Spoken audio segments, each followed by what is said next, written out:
Bapak Ibu, saudara-saudari yang Tuhan Yesus kasihi, kita bersyukur kepada Tuhan oleh karena kasih setia dan tuntunan Tuhan yang telah mengantarkan kita sampai di bulan Oktober ini.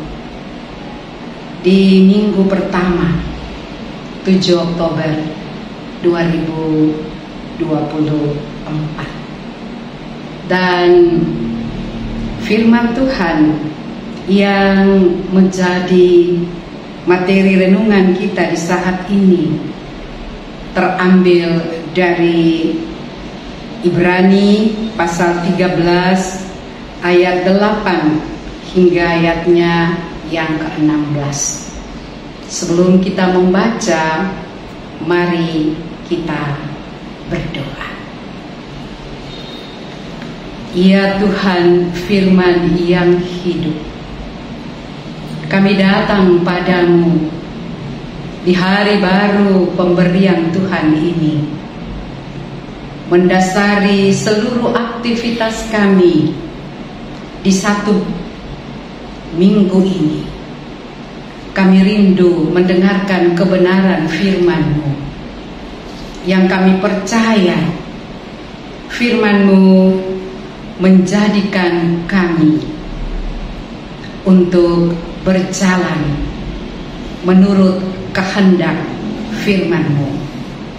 Karena itu kami minta Roh Kudus-Mu ya Bapa, supaya kami mengerti dan melakukannya dalam hidup kami setiap hari. Berfirmanlah ya Tuhan, kami mendengarkan. Amin.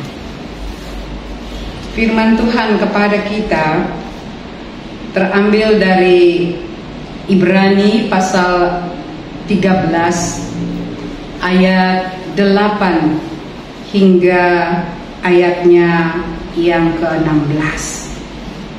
Begini bunyinya: Yesus Kristus tetap sama, baik kemarin maupun hari ini dan sampai selama-lamanya.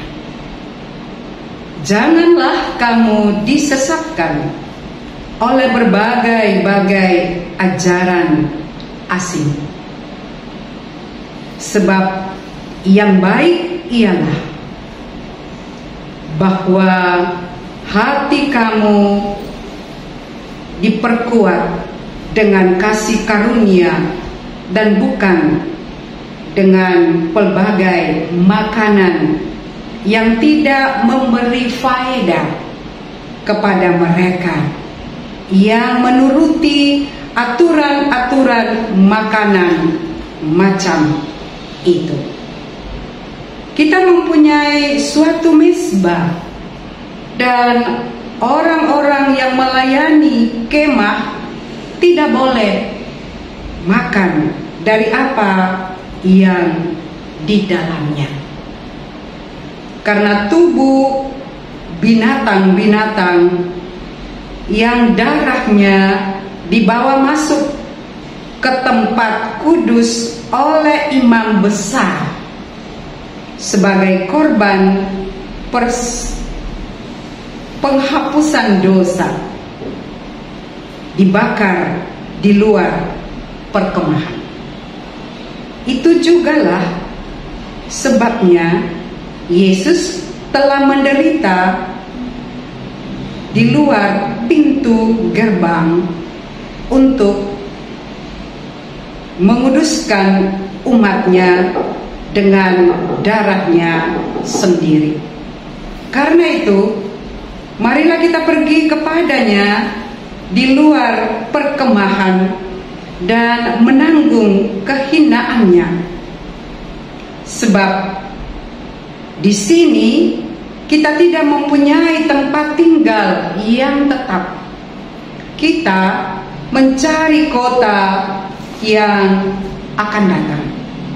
Sebab itu, marilah kita, oleh Dia senantiasa mempersembahkan korban syukur kepada Allah, yaitu ucapan bibir yang memuliakan namanya. Dan janganlah kamu lupa berbuat baik dan memberi bantuan, sebab korban-korban yang demikianlah yang berkenan kepada Allah. Demikianlah firman Tuhan.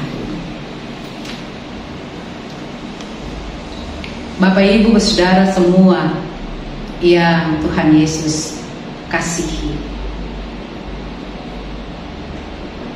selain mendorong para pembaca surat Ibrani untuk menerima ajaran yang benar, penulis Ibrani juga mendorong para pembacanya untuk menghormati dan meneladani pemimpin-pemimpin mereka, yaitu pemimpin yang melayani dan melindungi mereka dari ajaran-ajaran sesat yang tidak berpusat kepada Kristus.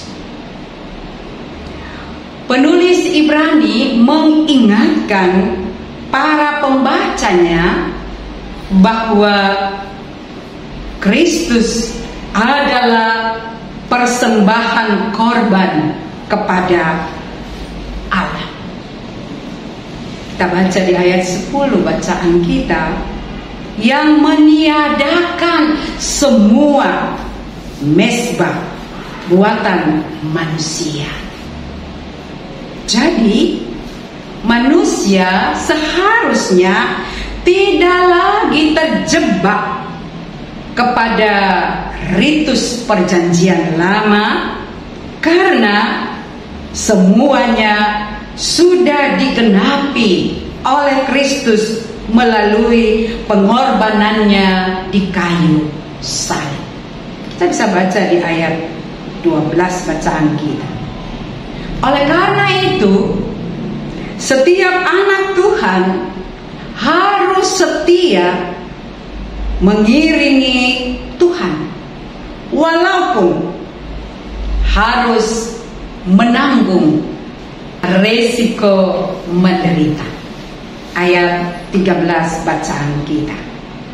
Karena itu, godaan untuk balik kepada ibadah perjanjian lama harus ditolak, sebab selama mereka masih beribadah dalam kemah suci dengan menerapkan segala ritusnya, mereka masih tinggal di dalam dosa.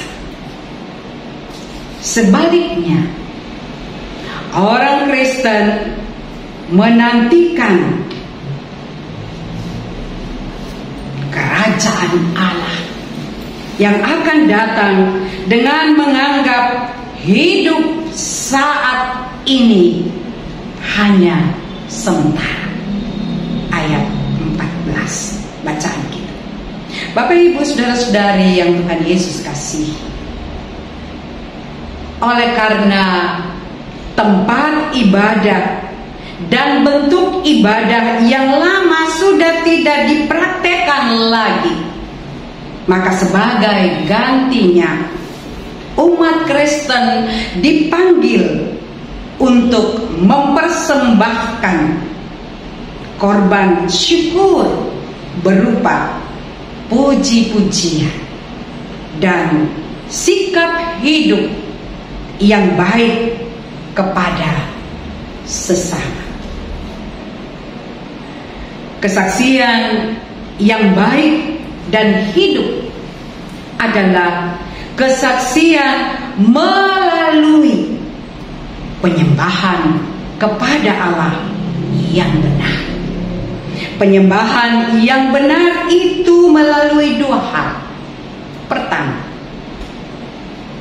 mempersembahkan korban syukur kepada Allah lewat ucapan mulut bibir yang memuliakan nama Allah. Kedua, mempersembahkan kehidupan yang baik kepada Allah, yaitu berkorban bagi orang lain, menghormati sesama, bertanggung jawab, tunduk kepada para pemimpin, dan berdoalah kepada mereka. Bapak Ibu saudara-saudari yang dikasihi Tuhan Yesus, adalah kewajiban kita untuk menghormati pemimpin kita dan hidupnya yang mempraktekkan firman Tuhan. Jangan sekedar kita menerima ajaran-ajaran yang menjerat kita dengan rupa-rupa yang pada dasarnya memuaskan keinginan daging kita, karena menekankan perbuatan manusia lebih daripada karya Yesus Kristus satu-satunya yang memuat tentang karya Allah bagi manusia dan dunia ini. Karena itu, gantungkanlah seluruh iman dan hidup kita hanya kepada Allah. Demikian pula di dalam kekristenan, semua membutuhkan semua. Artinya apa?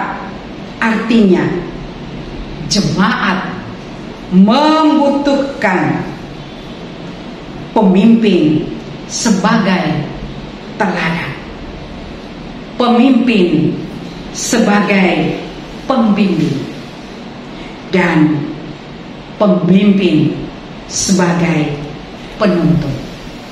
Namun pemimpin juga membutuhkan doa dari jemaat, dan semua kita membutuhkan Yesus Kristus yang selalu sama kemarin, hari ini, dan sampai selama-lamanya.